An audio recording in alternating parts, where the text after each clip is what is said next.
Hi everyone, I am Daud. In this video, I will discuss some rules and tips you need to know for taking the PMP exam online so that you have a smooth and successful experience. I am going to split these tips into before, during, and after the exam. So let's look at what to do before the exam. You should run through three tasks: perform a system test, then know which identification document you will need to have for the exam, and read the rules that apply to your exam session.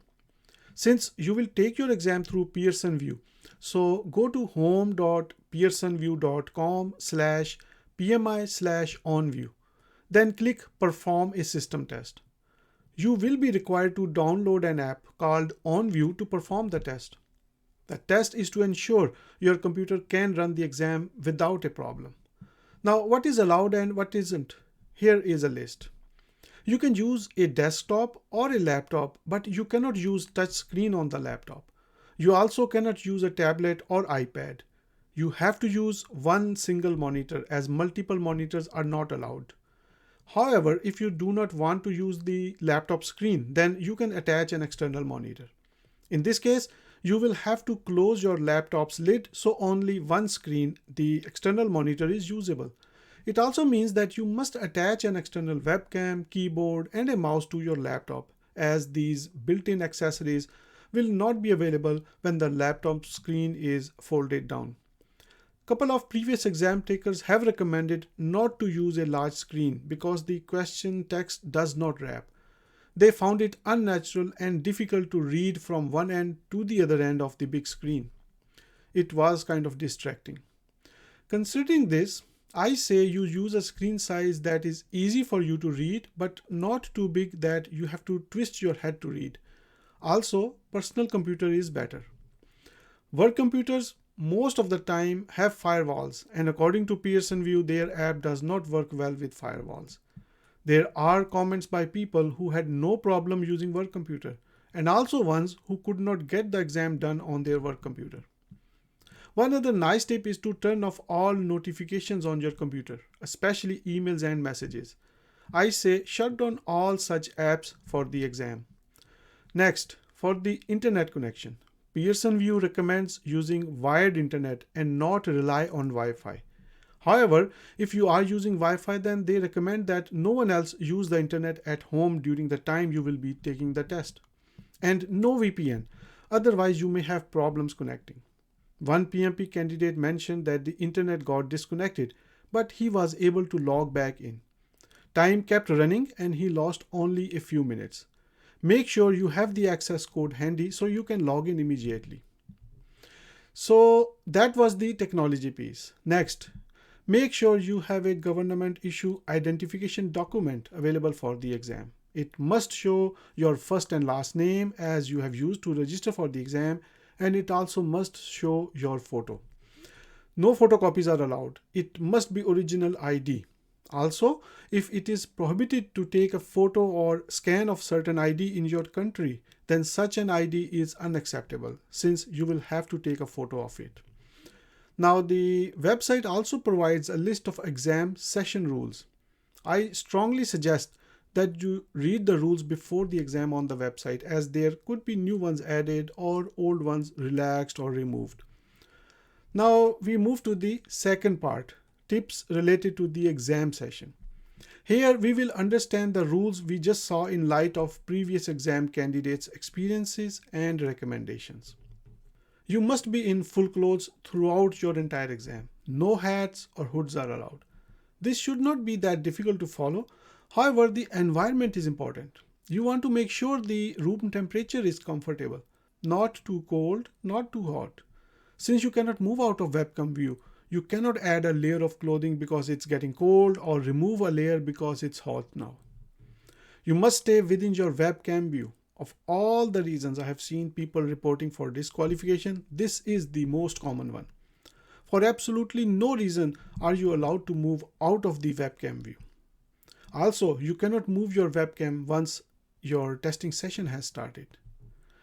Once you sign in and even before your exam starts, you cannot move out of the webcam view. Someone got disqualified for that and another one got warned. One interesting tip was not to sit too close to the monitor and webcam because a little movement of your head may take you out of the view. Keep your face in the center of the view so a little movement will keep you in. It also means you cannot get up and walk around. Simply stay still in your chair. Do not get up.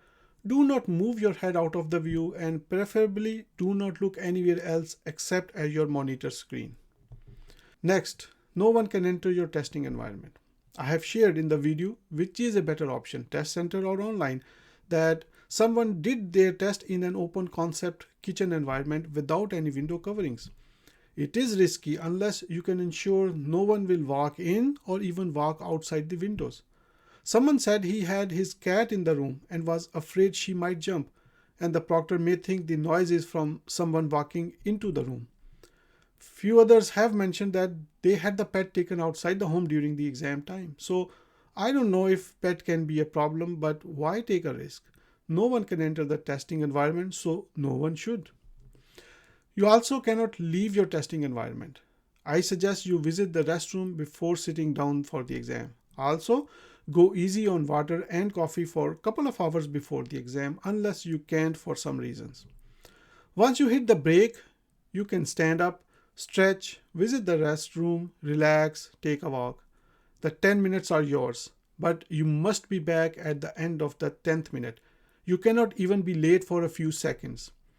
A beverage in any container is allowed, but no food or smoking. Though it says any container, but many candidates have said that they used a clear glass, which I think is better to avoid any suspicion. No food please, no munching. For one, it is not allowed, and second, no mumbling or speaking. So moving mouth or lips can give the impression of speaking or mumbling. I say the same thing again. Why take the risk? Just avoid it. Here are a few other important tips. No cell phone, writing pads, pen or pencils, books, notes, and calculator. If you have those in the room, put them far away that you cannot reach them sitting in front of the webcam. For writing, you can use the Pearson VUE virtual whiteboard that will be available to you online. You can do a brain dump, though I have heard you will not have enough time to do that. You can write or draw on the whiteboard. There will be a tutorial at the beginning about how to use the whiteboard and the calculator. About the calculator, someone said that you cannot use it with keyboard, so only with the mouse. Another exam taker mentioned that he kept one hand on Alt-N to advance to the next question quickly because the next button is at the extreme bottom right of the screen. I am assuming the Pearson app allows the keyboard shortcut for that question. Now we come to the last piece, what to do once you finish the exam. The tips are straightforward. Do not move until completely logged off. There can be a wait between finishing the exam and seeing the results, so don't move. Do not reach out for your cell phone. Do not take photo. Do not print or screen print. And do not jump or move out of view when you see that you have passed the PMP exam. Someone was disqualified for that very reason. So these were all the tips I had for now. I have elaborated the exam requirements and rules and provided you tips from previous exam takers. I hope that these were practical guidelines that will make your online exam experience a smooth one. As always, please comment if you have any question or if you have anything to add to the discussion. Bye for now.